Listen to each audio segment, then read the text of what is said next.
Hello viewers, my name is Ravindra Trivedi. आप लोग देख रहे हैं पर्सनल ट्यूटर। कल हम लोगों ने जो टॉपिक पढ़ा था एटॉमिक स्ट्रक्चर, आज उसका पार्ट 2 है आयोनिक रेडियस, है ना। पूरा एटॉमिक रेडियस मैंने आपको कंप्लीट डिस्कवर करा दिया था, पूरा बता दिया था कि क्या होता है एटॉमिक रेडियस, क्या नहीं होता है, लेफ्ट टू राइट सारी चीज़ें किस तरह से चेंज होती है, टॉप टू बॉटम क्या वेरिएशन आते हैं सारे, उसके बारे में हम लोगों ने देख लिया था। एक बार थोड़ा सा ब्रीफ डिस्क्रिप्शन हम लोग देख लेते हैं। एटॉमिक रेडियस के बारे में हम लोगों ने पढ़ा था कि एटॉमिक रेडियस क्या होता है कि भैया ये आपका एक एटम का एक न्यूक्लियस है और आउटर मोस्ट शेल में प्रेजेंट एक इलेक्ट्रॉन है, उसके बीच में शॉर्टेस्ट डिस्टेंस जो होती है this is known as atomic radius. और उसके कुछ फैक्टर्स हम लोगों ने पढ़े तो जो इसको इफेक्ट करते हैं, वो पहला फैक्टर था आपका कौन कौन सा, जेड इफेक्टिव, जिसके बारे में हम लोगों ने बात किया था, इफेक्टिव न्यूक्लियर चार्ज। उसके बारे में हम लोगों ने बात करी थी शील्डिंग इफेक्ट के बारे में। किसके बारे में? शील्डिंग इफेक्ट के बारे में। फिर हम लोगों ने कुछ ऐसे ट्रेंड देखे थे कि top to bottom, left to right क्या होता है, टॉप टू बॉटम क्या होता है, ये सारी चीज़ें डिस्कस करी थी। आज हम लोगों को डिस्कस करना है आयोनिक रेडियस के बारे में। किसके बारे में? आयोनिक रेडियस के बारे में। अब देखो आयोनिक रेडियस होती है, ये रेडियस होती है आयंस में। किसमें? आयंस में। अब ये आयंस की अगर मैं बात करूं तो there are two types of ions we have. कौन कौन से? एक होता है आपका पॉजिटिव आयन और एक होता है आपका नेगेटिव आयन। पॉजिटिव आयन और नेगेटिव आयन, पॉजिटिव को हम लोग बोल देते हैं केटायन और नेगेटिव को हम लोग बोल देते हैं एनायन। क्या बोल देते हैं? एनायन बोल देते हैं। अब अगर मुझे इसको यहाँ समझना है कि पॉजिटिव आयन में और केटायन आयन में कैसे आयोनिक रेडियस का कैसे सब चीज़ें रहेगी, उसके बारे में अगर हम लोग बात करें तो देखो केटायन और एनायन, तो केटायन और एनायन कैसे बनता है कि जैसे सपोज कोई भी एक एलिमेंट है एक्स, जब वो क्या करेगा, इलेक्ट्रॉन गेन करेगा। क्या करेगा? अगर इलेक्ट्रॉन गेन करेगा +1 इलेक्ट्रॉन अगर इलेक्ट्रॉन गेन करेगा तो चार्ज आएगा इस पर नेगेटिव। क्या चार्ज आएगा इस पर? नेगेटिव चार्ज आएगा। और जब भी कोई एलिमेंट इलेक्ट्रॉन लूज करता है, दैट एक्स कोई भी एलिमेंट है आपका -1 इलेक्ट्रॉन लूज कर रहा है, तो चार्ज क्या आएगा आपके पास में? पॉजिटिव चार्ज आएगा। क्या चार्ज आएगा? पॉजिटिव चार्ज आएगा। तो अगर मैं केटायन बना रहा हूँ तो केटायन कैसे बनेगा आपका? केटायन बनेगा जब इलेक्ट्रॉन लूज करेगा। क्या करेगा? इलेक्ट्रॉन लूज करेगा। और अगर एनायन की मैं बात कर रहा हूँ तो एनायन कैसे बनेगा? इलेक्ट्रॉन गेन करके बनेगा। यहाँ पे क्या हो रहा है? इलेक्ट्रॉन गेन हो रहा है, तो आपका क्या बन जाएगा? एनायन बन जाएगा। ये सारी बात होती है आयंस में। अब हम लोग आयंस में जब रेडियस के बारे में बात कर रहे होते हैं तो कैसे जो वो एक एक्स्ट्रा इलेक्ट्रॉन है उस पर कैसे डिफर करता है, क्या सारी चीज़ें होती है, उसको थोड़ा बहुत समझते हैं, हाँ है ना। चलिए नेक्स्ट है हमारे पास में एक हम लोगों ने दिया है, देखो एक न्यूट्रल एटम है, एक आपका यहाँ पे जो है वो न्यूट्रल एटम है, एक न्यूट्रल एटम। यहाँ आपका केटायन, सॉरी केटायन ले लेता हूं मैं यहाँ पे, और यहाँ आपका एनायन है। क्या हो गया? यहाँ पे आपका एनायन हो जाएगा। अब केटायन, न्यूट्रल एटम से केटायन कैसे बनेगा? तो जब एक इलेक्ट्रॉन लूज करेगा, दैट -1 इलेक्ट्रॉन, और न्यूट्रल एटम से जब एक इलेक्ट्रॉन गेन करेगा तो +1 इलेक्ट्रॉन, हाँ है ना।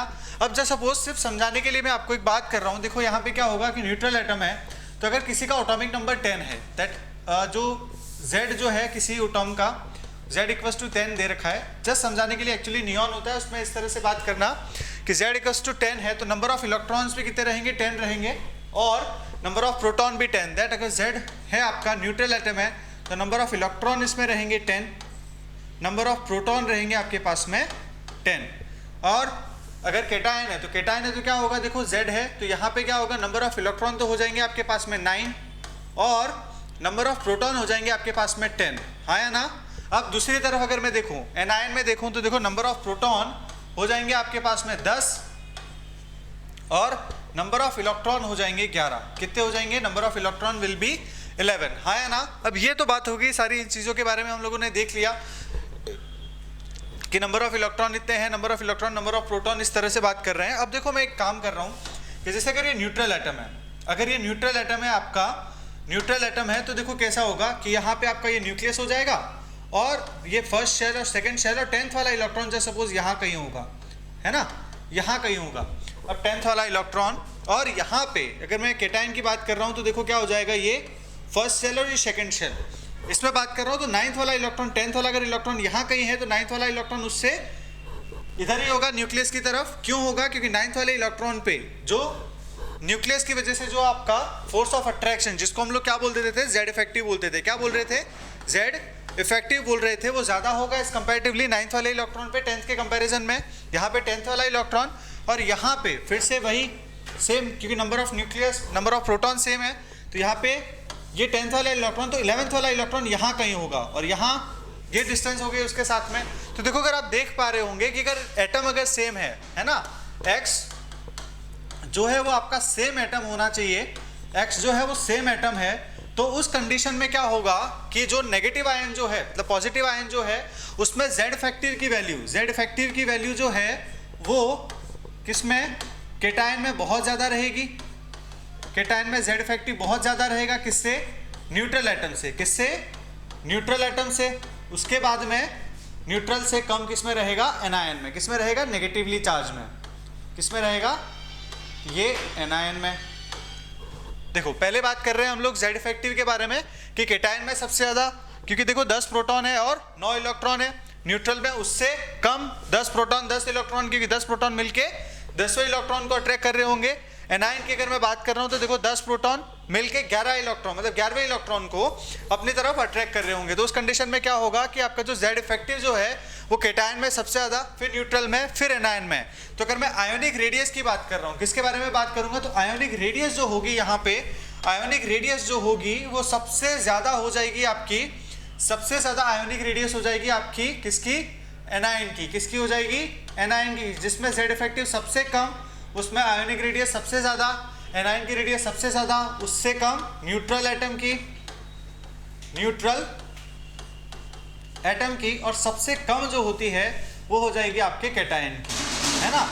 कि अगर एटम एक ही होता है आपके पास में, अगर एक ही एटम है, न्यूट्रल एटम मतलब सेम एटम है, और अगर उसके दो में बना दूँ, एक केटायन बना दूँ, एक एनायन बना दूँ, और उसके बीच में अगर मैं बताऊँ, अगर same atom x will be the same atom, x अगर आपका एक ही एटम है, सेम एटम है अगर उसके पास में, तो मैं यहाँ ऐसा लिख सकता हूँ, देखो क्या लिख सकता हूँ कि एक्स का जो केटायन होगा वो अपने न्यूट्रल एटम से छोटा होगा, अपने न्यूट्रल एटम से छोटा होगा, उसका केटायन जो होगा वो अपने न्यूट्रल एटम से छोटा, और उसका जो एनायन होगा वो अपने न्यूट्रल एटम से बड़ा होगा, हाँ या ना। चलिए ये हो जाएगा एक ऑर्डर उसके लिए, एनायनिक के लिए। अब एनायनिक क्या होता है कि ऐसा क्यों होता है, तो सिंपल सा रीज़न है कि जेड इफेक्टिव आपका क्या होता है, केटायन में जेड इफेक्टिव बहुत ज़्यादा होता है अपने न्यूट्रल एटम से, और एनायन में जेड इफेक्टिव कम होता है। उस वजह से क्या होता है आपका, ये आयोनिक रेडियस का एक रिलेशन आता है। अब यहाँ पे एक छोटी सी टर्म है जिसको हम लोग यहाँ इंट्रोड्यूस करेंगे, और वो है आपका आइसो इलेक्ट्रॉनिक स्पीसीज। क्या होगा, आइसो इलेक्ट्रॉनिक स्पीसीज। अब ये आइसो इलेक्ट्रॉनिक स्पीसीज क्या होता है उसके बारे में हम लोग बात करेंगे। अभी देखो आइसो का मतलब होता है, जहां भी अगर आइसो वर्ड आए उसका मतलब होता है सेम। क्या लेना है आपको, आइसो का मतलब लेना है हमेशा सेम। वैसी स्पीसीज जिसमें नंबर ऑफ इलेक्ट्रॉन्स क्या हो, देखो ऐसी स्पीसीज जिसमें नंबर ऑफ इलेक्ट्रॉन क्या हो, सेम हो। द एटम्स और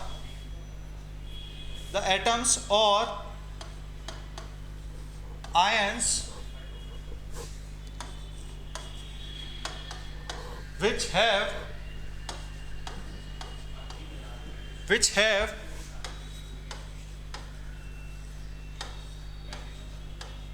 same number of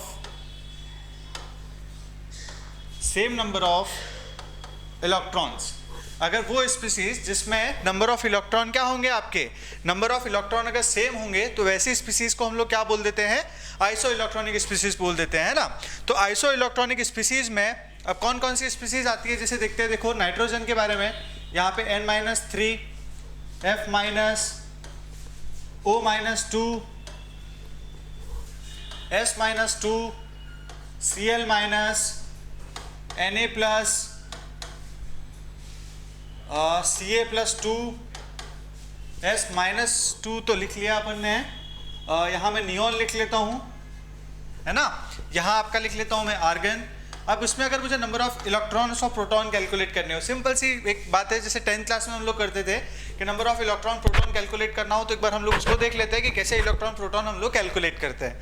अब देखो नाइट्रोजन है, यहाँ पे देखना ध्यान से, नाइट्रोजन है। अब नाइट्रोजन के आउटरमोस्ट शेल में, नाइट्रोजन का जो एटॉमिक नंबर होता है वो होता है 7। तो यहाँ पे नाइट्रोजन में नंबर ऑफ प्रोटॉन रहेंगे आपके पास में 7, और number of proton neutral atom में नंबर ऑफ प्रोटॉन और नंबर ऑफ इलेक्ट्रॉन सेम, लेकिन यहाँ पे क्या है देखो -3 चार्ज है तो उसने क्या करा है 3 इलेक्ट्रॉन गेन किए है। मैंने आपको बताया था कि नेगेटिव चार्ज वो होता है जो इलेक्ट्रॉन गेन करता है, तो इसने कितने इलेक्ट्रॉन किए 3 इलेक्ट्रॉन गेन किए, तो number of electron will be 10, क्या हो जाएगा इलेक्ट्रॉन 10 हो जाएगा। फ्लोरीन का देखो, फ्लोरीन में नंबर ऑफ प्रोटॉन 9 नंबर होता है इसका, और number of electron will be 10। Oxygen में number of electron will be, proton कितने होंगे 8 और इलेक्ट्रॉन विल बी 10। यहाँ पे देखो नियॉन का तो एटॉमिक नंबर ही 10 होता है, तो 10 प्रोटॉन और 10 इलेक्ट्रॉन। सल्फर का एटॉमिक नंबर होता है 16, तो नंबर ऑफ प्रोटॉन हो जाएंगे इसके पास में 16, और नंबर ऑफ इलेक्ट्रॉन जो होंगे, अब देखो 16 इसके पास में इलेक्ट्रॉन ऑलरेडी थे और इसने क्या करे 2 इलेक्ट्रॉन गेन कर लिए, तो नंबर ऑफ इलेक्ट्रॉन हो जाएंगे इसके पास में 18। क्लोरीन के पास में प्रोटॉन हो जाएंगे आपके पास में 17, और 1 इलेक्ट्रॉन गेन किया उसने तो हो जाएगा 18। कितने इलेक्ट्रॉन हो जाएगा 18 इलेक्ट्रॉन हो जाएंगे। सोडियम नंबर ऑफ प्रोटॉन जो है, नंबर ऑफ प्रोटॉन हो जाएंगे इसके पास में 11, क्योंकि एटॉमिक नंबर कितना है इसका, एटॉमिक नंबर 11 है, और नंबर ऑफ इलेक्ट्रॉन जो हो जाएंगे वो हो जाएंगे 10। कितने हो जाएंगे 10, क्योंकि 10 इलेक्ट्रॉन 10 प्रोटॉन 1 इलेक्ट्रॉन ये क्या करेगा डोनेट कर देगा। अब यहाँ पे कैल्शियम की बात कर रहा हूँ मैं, देखो कैल्शियम का एटॉमिक नंबर हो गया 20 में से 2 इलेक्ट्रॉन इसने क्या किए डोनेट किए, तो प्रोटॉन तो हो जाएंगे इसके पास में 20 क्योंकि एटॉमिक नंबर 20 है, और नंबर ऑफ इलेक्ट्रॉन जो होंगे वो हो जाएगा आपके पास में 18। कितने हो जाएंगे 18। लास्ट ऑर्गन अपने को पता है कि इसके आइडियल गैस है तो आपका 18 नंबर पे, और आइडियल गैस ही है आपकी, तो इसका एटॉमिक नंबर जो होता है वो होता है 18, तो नंबर ऑफ प्रोटॉन भी होंगे आपके पास में 18 और नंबर ऑफ इलेक्ट्रॉन भी कितने होंगे आपके पास में 18। अब यहाँ देखो ऐसे बहुत सारे हैं अपने पास में, अपन ने देख रहे हैं, देखो यहाँ पे कि यहाँ पे देखो जैसे नाइट्रोजन है आपका, फ्लोरीन है, ऑक्सीजन है और नियॉन है, और दूसरा कौन सा हो जाएगा सोडियम है। ये तीनों जो ब्लू से मैंने टिक कर रखे हैं आपको सारे के सारे क्या हैं आपके आइसो इलेक्ट्रॉनिक स्पीसीज है। क्या है जो ब्लू वाले जो भी है सारे आइसो इलेक्ट्रॉनिक स्पीसीज है, क्यों क्योंकि इसमें नंबर ऑफ इलेक्ट्रॉन क्या है नंबर ऑफ इलेक्ट्रॉन 10 है। बाकी के अगर हम लोग देखें जो मैं यहाँ पे आपको रेड पेन से कर रहा हूँ, देखो एक तो सल्फर, क्लोरीन, कैल्शियम और ये आपका आर्गन, तो ये वाले क्या होंगे यहाँ पे, इसमें नंबर ऑफ इलेक्ट्रॉन हो रहे हैं 18। कितने इलेक्ट्रॉन हो रहे हैं 18, यहाँ पे नंबर ऑफ इलेक्ट्रॉन हो रहे हैं 10। तो यहाँ पे जिसमें नंबर ऑफ इलेक्ट्रॉन 10 हो रहे हैं ये सारी आइसो इलेक्ट्रॉनिक स्पीसीज कहलाती है। क्या कहलाती है आइसो इलेक्ट्रॉनिक स्पीसीज कहलाती है, जिसमें नंबर ऑफ इलेक्ट्रॉन क्या रहेंगे सेम रहेंगे। तो आपके पास में इस तरह से बहुत सारे अलग अलग क्वेश्चंस पूछे जाते हैं कि आइसो इलेक्ट्रॉनिक स्पीसीज पे आपको ये बताना है उस तरह से। तो हम लोग देखते हैं कि order of ionic radius, order of ionic radius in isoelectronic species, isoelectronic species। अब देखो जैसे सपोज मैं आपको सेकेंड ग्रुप के मतलब जैसे कुछ ले रहा हूँ, जैसे देखिएगा एक तो मैं ले रहा हूँ आपको, देखो यहाँ पे ले रहा हूँ N-3 O-2 F- neon, sodium plus, magnesium 2+ और एल्यूमिनियम 3+। अभी आपसे पूछा है देखो इसमें कि इतने सारे आपको दे रखे हैं और इसमें से आपसे पूछा है आयोनिक रेडियस का ऑर्डर पूछा है कि हम लोगों को क्या कैलकुलेट करना है, इसमें आयोनिक रेडियस कैलकुलेट करना है। तो अब देखो इसमें आयोनिक रेडियस हम लोग कैसे बता पाते हैं, हम लोगों को सबको पता है कि सब में इलेक्ट्रॉन नंबर ये सारे के सारे क्या है आपको आइसो इलेक्ट्रॉनिक स्पीसीज है ना। अगर आपको नहीं पता चल रहा है तो हम लोग एक एक इलेक्ट्रॉन निकाल के कैलकुलेट करके भी निकाल सकते हैं। देखो नाइट्रोजन के पास में 7, 3 इलेक्ट्रॉन गेन किए 10, आप इस तरह से सबके निकालो कि जैसे एल्यूमिनियम का देखो एक बता देता हूँ, एल्यूमिनियम का होता है 13 से 3 इलेक्ट्रॉन वापस वो डोनेट कर देगा तो number of electron will be 10 है ना। तो इस तरह से सभी के सभी में सभी स्पीसीज में नंबर ऑफ इलेक्ट्रॉन्स कितने हो जाएंगे आपके पास में 10 हो जाएंगे। और नंबर ऑफ प्रोटॉन, अब यहाँ पे देखो नंबर ऑफ प्रोटॉन वेरी करेंगे, तो नंबर ऑफ प्रोटॉन के बारे में मैं यहाँ लिख रहा हूँ देखो कि नंबर ऑफ प्रोटॉन कितने कितने रहेंगे। तो यहाँ पे देखो नंबर ऑफ प्रोटॉन जो है नाइट्रोजन में रहेंगे आपके पास में 7, ऑक्सीजन में रहेंगे देखो 8, यहाँ पे 9, 10, 11, 12 और 13। अब यहाँ पे देखो कंटिन्यूसली क्या हो रहा है, नंबर ऑफ प्रोटॉन इंक्रीज हो रहा है। क्या हो रहा है, नंबर ऑफ प्रोटॉन इंक्रीज हो रहा है। अब आपको पता है कि जो नंबर ऑफ प्रोटॉन अगर इंक्रीज हो रहा है तो आपके पास में यहाँ पे नंबर ऑफ प्रोटॉन अगर इंक्रीज हो रहा है तो क्या इंक्रीज हो रहा होगा, इफेक्टिव न्यूक्लियर चार्ज भी आपका क्या हो रहा होगा, इफेक्टिव न्यूक्लियर चार्ज भी इंक्रीज हो रहा होगा, जिसको मैं जेड इफेक्टिव बोलते हैं। हम लोग क्या बोलते हैं, जेड इफेक्टिव। और जेड इफेक्टिव कंटिन्यूसली इंक्रीज हो रहा है। अब ऐसा इंक्रीज क्यों हो रहा है उसके बारे में बात करते हैं। देखिए कि जैसे एक यहाँ पे ये न्यूक्लियस है, यहाँ पे नंबर ऑफ प्रोटॉन्स, क्योंकि देखो क्या है कि आपके आइसो इलेक्ट्रॉनिक स्पीसीज है, नंबर ऑफ इलेक्ट्रॉन तो सब में सेम है, यहाँ पे 10 है और वहाँ पे भी 10 है, लेकिन क्या हो रहा है, number of proton continuously increase हो रहा है कि यहाँ पे 10वें इलेक्ट्रॉन को अपनी तरफ अट्रैक्ट करने के लिए 7 प्रोटॉन है, यहाँ पे 10 इलेक्ट्रॉन 10वें इलेक्ट्रॉन को अट्रैक्ट करने के लिए 8 प्रोटॉन है, 9 प्रोटॉन है, 10 प्रोटॉन है, 11 है, 12 है, 13 है। आपको सीधा सा दिख रहा है कि sir Z effective, number of proton अगर इंक्रीज हो रहा है तो क्या इंक्रीज होगा, जेड इफेक्टिव इंक्रीज होगा, कि हम लोग जब आगे बढ़ेंगे तो जेड इफेक्टिव इंक्रीज होगा। और जेड इफेक्टिव के इंक्रीज होने की वजह से, जेड इफेक्टिव के इंक्रीज होने की वजह से क्या होगा, आपका जो आयोनिक रेडियस का जो साइज है, आयोनिक रेडियस जो है आपकी, आयोनिक रेडियस वो कंटिन्यूसली क्या होगी, आपकी कंटिन्यूसली डिक्रीज होगी। क्या होगी, कंटिन्यूसली डिक्रीज होगी, क्योंकि आपका क्या हो रहा है, बहुत ज़्यादा बढ़ रहा है। क्या ज़्यादा बढ़ रहा है, जेड इफेक्टिव ज़्यादा बढ़ने से n-3 जो है वो सबसे हाईएस्ट एटॉमिक रेडियस हो जाएगी, आयोनिक रेडियस हो जाएगी, सॉरी, ऑक्सीजन की कम, फिर ये, फिर आपका न्यूट्रल एटम, और फिर सबसे कम सोडियम, मैग्नीशियम और एल्यूमिनियम। तो देखो हम लोग यहाँ बोल सकते हैं, अगर आइसो इलेक्ट्रॉनिक स्पीसीज में हम लोगों को यहाँ बताना है कि आइसो इलेक्ट्रॉनिक स्पीसीज में कैसे रहेगा, तो जो जितना ज़्यादा नेगेटिवली चार्ज रहेगा, जितना ज़्यादा नेगेटिवली चार्ज रहेगा वो उतना ही ज़्यादा एटॉमिक आयनिक रेडियस होगा उसका, उससे कम होगा न्यूट्रल का, किससे होगा, उससे कम होगा न्यूट्रल का।